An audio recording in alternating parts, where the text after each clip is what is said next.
नमस्कार दोस्तों। S A master YouTube channel में आपका स्वागत है। आज हम इस पे चर्चा करेंगे निबंध की। इसमें चर्चा होगी कि निबंध के बारे में कैसी समस्याएं आती हैं, खास करके वो सवाल जो कि हमें निबंध लिखने नहीं देते हैं, उनकी चर्चा करेंगे, उनको सॉर्ट आउट करने की कोशिश करेंगे। और उसके बाद में हम यूपीएससी 2016 में पूछे गए एक निबंध की उदाहरण के तौर पर यहाँ पे चर्चा करने की, डिस्कशन करने की कोशिश करेंगे, जिससे कि आपको समझ में आ सके कि कैसे निबंध लिखा जाए। सबसे आम सवाल निबंध के बारे में जो होता है वो है कि कैसे लिखें, कहाँ से शुरू करें, कैसे शुरुआत करें, भाषा कैसी होनी चाहिए, कंटेंट कहाँ से पढ़ें, आंकड़ों का प्रयोग कैसे और कहाँ करें। तो इन सब सवालों का हम एक एक करके पहले जवाब ढूंढेंगे और उसके बाद एक निबंध को इसमें शामिल करके इस चर्चा में शामिल करते हुए सीखेंगे। कैसे लिखी की जहाँ तक बात है तो निबंध के बारे में अपने मौलिक विचारों को प्रस्तुत करने का प्रयास करना चाहिए। टॉपिक के व्यवहारिक पहलुओं पर विशेष रूप से फोकस होना चाहिए। हम अपने आसपास जो भी देखते और महसूस करते हैं उसको अभिव्यक्त करने का प्रयास करना चाहिए। इससे आपके वैचारिक स्तर का पता चलता है, यानी कि इन चीज़ों को कितने गहराई से आप सोच सकते हैं, इस बात को अपने लेखन में दिखाने की कोशिश करनी चाहिए। जहाँ तक बात है कि शुरुआत कहाँ से करें, तो शुरुआत बिल्कुल आसान है। आप किसी भी घटना, कहानी या इस संदर्भ में किसी भी विद्वान के कोटेशन के द्वारा, जो किसी विद्वान ने कहा है, या किसी की कविता की पंक्तियों के द्वारा इसको शुरू कर सकते हैं। ये टॉपिक से जुड़ी कोई रिपोर्ट या आंकड़े जो हाल ही में रिलीज हुए हैं उनको भी आधार बनाकर इसकी शुरुआत की जा सकती है। बहुत एक गंभीर मुद्दा है कि भाषा कैसी होनी चाहिए। कभी कभी कोई कहता है कि सरल भाषा, कोई कहता है कि कठिन भाषा। तो मैं आपको बताऊं कि भाषा बिल्कुल, जो वाक्य आप लिखें वो सरल व प्रभावपूर्ण होनी चाहिए। छोटे छोटे वाक्यों में लिखना चाहिए।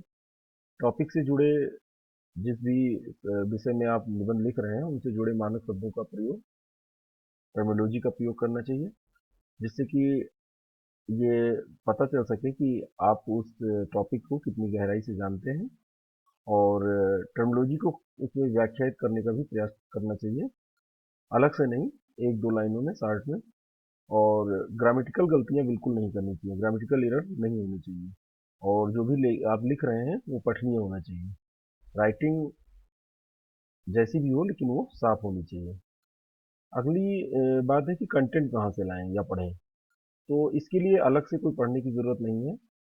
अगर आप रोज़ न्यूज़पेपर पढ़ते हैं, दिन प्रति दिन की घटनाओं को, समाचार सुनते हैं, उसमें देखते हैं, तो उसको अपने निबंध के साथ जोड़ने की कोशिश करें। और कुछ भी पढ़ते, देखते या सुनते समय अपने काम की बातें निकाल लें और उन्हें एक जगह नोट करने की कोशिश करना चाहिए, जिससे कि हम जब भी लिखें तो करंट के मुद्दों से अपने लेखन को जोड़ सकें। कुछ लोग पूछते हैं कि आंकड़ों का प्रयोग कैसे और कहाँ करें। तो इसका जवाब ये है कि आंकड़ों का प्रयोग हम इसलिए करते हैं कि जो हमारी बात हमने की है वो उसको सपोर्ट कर सके। यहाँ पे ये दिखाने का मतलब नहीं होता है कि हम देखो बहुत जानते हैं, सब रटा हुआ है। इसलिए जहाँ जरूरत हो वहाँ पे आंकड़े देने चाहिए। और आंकड़े जो भी हम देते हैं वो हमारी बातों को खरा और सत्य साबित करते हैं। तो जहाँ भी आपको सटीक आंकड़े पता हो वहीं पे लिखें। फालतू दिखावे के लिए इसका प्रयोग नहीं करना चाहिए। और जहाँ तक बात है कि कैसे करें, तो आपको अभी जो एक उदाहरण के तौर पे एक इससे हम लोग 2016 यूपीएससी में जो पूछा गया है उसको डिस्कस करने करेंगे, तो आपको बहुत कुछ समझ में आ जाएगा। आइए 2016 के एक ऐसे को लेते हैं जो कि लिखने की कोशिश, यहाँ पे स्ट्रक्चर बनाएंगे हम उसका और इंट्रोडक्शन करेंगे और फिर आप लोग इसको लिखने की कोशिश करिएगा। और अगर आप लिख पाते हैं तो बहुत अच्छी बात है, अगर नहीं लिख पाते हैं तब भी कोई बात नहीं है, अभी शुरुआत है, फिर आगे से हम लोग पूरे पूरे हिस्से को डिस्कस करने की कोशिश करेंगे। तो ये टॉपिक है ऐसे का कि आवश्यकता लोभ की जननी है, लोभ का आधिक्य नस्लें बर्बाद करता है। इंग्लिश में है कि need brings grade, if greed increases it spoil bread. ये यूपीएससी 2016 में पूछा गया है। तो जो लोग शामिल हुए होंगे उनको पता ही होगा, जो लोग नहीं शामिल हुए हैं उनको भी देखना चाहिए पुराने साल के पेपर। तो उसमें ये है, आप देख सकते हैं। तो सबसे पहले हम कोशिश करते हैं कि इसका स्ट्रक्चर कैसे बनाएं। तो किसी भी ऐसे का सबसे पहले आप जान लीजिए कि पहला पार्ट होता है इंट्रोडक्शन। इंट्रोडक्शन में हम अपनी बातों को जब यानी शुरुआत कैसे करें, जो समस्या थी वो यहीं पे स्टार्ट आउट होगी कि अपनी बात हम शुरू कैसे करें, ये इंट्रोडक्शन होता है। इंट्रोडक्शन बहुत सोच समझ के करना चाहिए, क्योंकि ये शुरुआत जो है वो अगर अच्छी हो जाती है तो अंत तक हम एक अच्छी छवि हम बनती है एग्जामिनर की नज़र में, और वो अच्छी इमेज बनने के कारण मार्क्स अच्छे मिलते ही हैं। तो कैसे करें आगे देखते हैं। तो जैसे ये टॉपिक है, आवश्यकता लोभ की जननी है, लोभ का अधिक नस्लें बर्बाद करता है। तो हम यहाँ पे देखिए एक महात्मा गांधी जी का कोटेशन है, उसको लेके स्टार्ट कर सकते हैं कि प्रकृति हमारी आवश्यकताओं को पूरा कर सकती है, परंतु हमारे लालच को नहीं।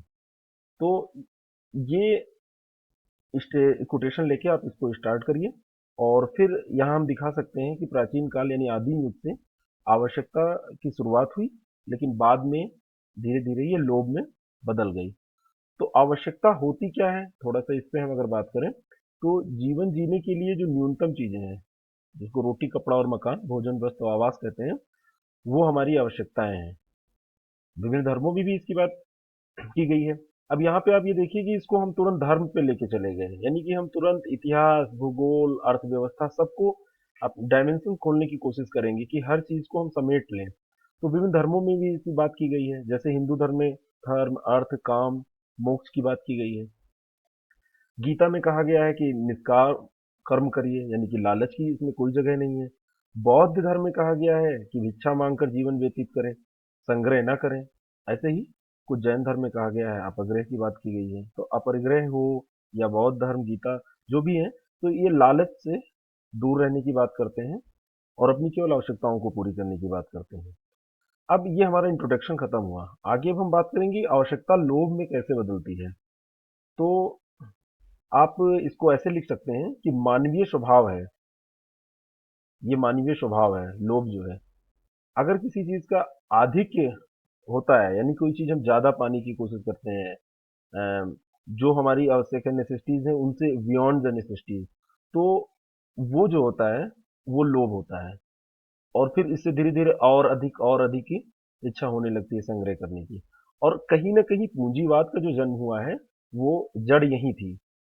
और पूंजीवाद का जब जन्म हुआ तो उससे क्या हुआ, तो संपत्ति का केंद्रण होने लगा, विषमता बढ़ने लगी। अब भाई संपत्ति तो निश्चित है, अब उसमें किसी के पास ज्यादा हो गई तो जाहिर सी बात है किसी दूसरे का हिस्सा मार रहा है। विषमता बढ़ने लगी, और जब ऐसा होगा तो अंतर्विरोध भी होने लगेगा। अब अगर पूंजीवाद बढ़ेगा तो पूंजीवाद के विरोध में भी कुछ कार्य हो रहे होंगे। तो पूंजीवाद के विरोध में समाजवाद और मार्क्सवाद जैसी अवधारणाएं आई। अब ये जब विचारधाराएं आती हैं तो ये विचारधाराएं भी संपत्ति के संकेंद्रण से नहीं बच पाती हैं, और इन्होंने भी पूंजी को ज्यादा प्रश्रय देना चालू कर दिया। उदाहरण के तौर पर हम देख सकते हैं कि चीन जैसा साम्यवादी देश भी नीतियों के स्तर पर पूंजीवादी देश की तरह काम करता है। उसका भी प्रथम उद्देश्य क्या है कि ज्यादा से ज्यादा पूंजी का संकेंद्रण करना। तो उसको हम एफडीआई से भी जोड़ सकते हैं। उसको हम औद्योगिक क्षेत्र में जो चीन की विकास दर रहती है, या जो वो एक हब के तौर पे कार्य करता है, मैन्युफैक्चरिंग हब है, तो इस टाइप की चीजों को हम अपने ऐसे में लिख सकते हैं। आप ये मान के चलिए कि जो भी आप देखते हैं, न्यूज़पेपर में पढ़ते हैं, समाचारों में सुनते हैं, जो भी महसूस करते हैं, उन सारी चीजों को लिखना है। बस ध्यान रहे कि हम कोई अनर्गल बात ना लिखें, और अपने तथ्यों पे कायम रहना है। तो आगे चलें, देखते हैं। तो विचारधारा के स्तर पे ये बात हो गई। फिर हम अब देखें कि लोभ क्यों बढ़ रहा है। तो लोभ क्यों बढ़ रहा है, तो इसमें सबसे पहले हम देख सकते हैं कि ज्ञान आधारित जो समाज है वो धीरे धीरे अर्थ आधारित समाज में तब्दील हो रहा है। और अगर ज्ञान आधारित समाज अर्थ आधारित समाज में तब्दील होगा तो इसमें यह देखा जा रहा है कि स्रोत को नजरअंदाज कर दिया जा रहा है कि कहाँ से पैसा आ रहा है। बस बड़ा आदमी होना चाहिए, और पद की वैल्यू धन की वैल्यू से ही होती है आजकल। कोई बड़ा आदमी आप किसे कहते हैं, बड़े दिल वाला आज बड़ा आदमी नहीं होता है।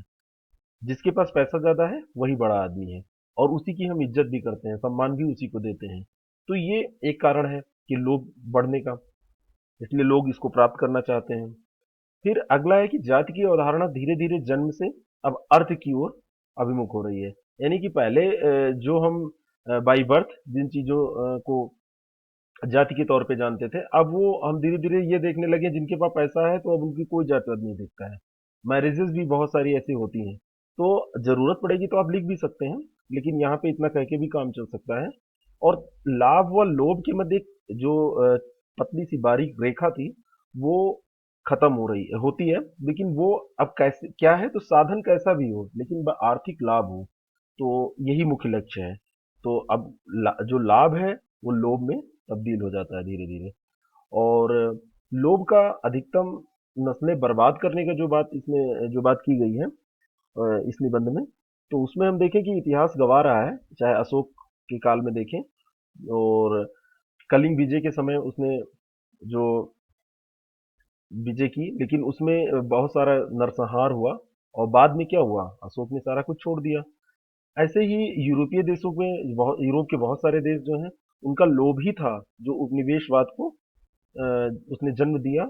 और पूरे विश्व में उपनिवेशवाद फैला, और उपनिवेशवाद के फिर क्या परिणाम हुए ये भारत से अच्छा कोई नहीं जानता। हम आप बहुत अच्छा जानते हैं, हमारी कई पीढ़ियां इसमें बर्बाद हो गई। और कई लोग गुलाम बन गए, अभी भी बहुत सारे देशों में वो हैं। तो धीरे धीरे खैर स्थितियां सुधरी हैं, लेकिन ये लोभ का ही परिणाम था।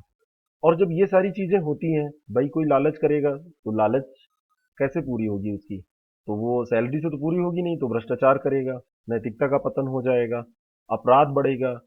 आतंकवाद और नक्सलवाद की घटनाओं को भी हम इससे रिलेट कर सकते हैं। अब नक्सलवाद क्या था भाई, जो भी संपत्ति है उसका सही से विभाजन नहीं होना, उसका संकेंद्रण हो जाना, जड़ तो यही थी। धीरे धीरे उसका रूप परिवर्तित हो गया। फिर मानवीय संबंध भी कमजोर होते हैं, पैसा प्रमुख हो जाता है, मेन पैसा ही है। जलवायु परिवर्तन की समस्या से तो सब लोग परिचित हैं। और ये जो समस्या है वो केवल आज ही नहीं बल्कि आगे की नस्ल को भी बर्बाद कर रही है। बहुत सारी नस्ल को ये प्रभावित करेगी। भाई आज जो टेम्परेचर बढ़ रहा है वो ऐसा थोड़ी ना है कि हम ही लोगों को प्रभावित कर रहा है, आगे की पीढ़ी को भी प्रभावित करेगा। ठीक ऐसे ही देखें तो बहुत सारी ऐसी चीजें हैं जो हम इससे रिलेट करके लिख सकते हैं। अंत में जो हम निष्कर्ष देंगे तो उसको ऐसे ही इंड कर सकते हैं कि लोभ कभी भी सही नहीं होता है। हाँ, लाभ तक ठीक है, लेकिन लोभ जब वो परिवर्तित हो जाएगा लोभ में, तो वो दिक्कत देता है। तो इसमें कबीरदास जी का एक कथन है कि साईं इतना दीजिए जामे कुटुंब समाए, मैं भी भूखा ना रहूं साध भी भूखा जाए। तो ये मैसेज वो कहीं ना कहीं बहुत पहले दे दिए थे। ये लोग बहुत बड़े चिंतक थे, इससे हम इन कर सकते हैं। ऐसा भी कह सकते हैं कि रूखा सूखा खाए के ठंडा पानी पीऊं, देख पराई चोपड़ी मत ललचावे जी। तो ऐसा कहने का मतलब ये है कि हम अपनी आवश्यकता के अनुसार ही खर्च करें, इकट्ठा ना करें, केवल हम अपनी आवश्यकता पूरी करें। ऐसे तरुअर फल नहीं खाते हैं, ये भी लाइनें हैं, आप लोग जानते होंगे। और सरवर पिए न पान। तो ये इस प्रकार से हम यहाँ पे एंड कर सकते हैं कि हमारे यहाँ मैसेज। अब इसको आप लोग लिखने की कोशिश करिएगा। अगर आप लिख पाते हैं बहुत अच्छा है, आप अपना ऐसे यहाँ पे डाल सकते हैं और लोगों को भी लाभ मिलेगा। अगर नहीं लिख पाते हैं तब भी कोई बात नहीं है, हम आगे इस पूरे ऐसे को लिख के इस पे डालेंगे। नमस्कार, धन्यवाद।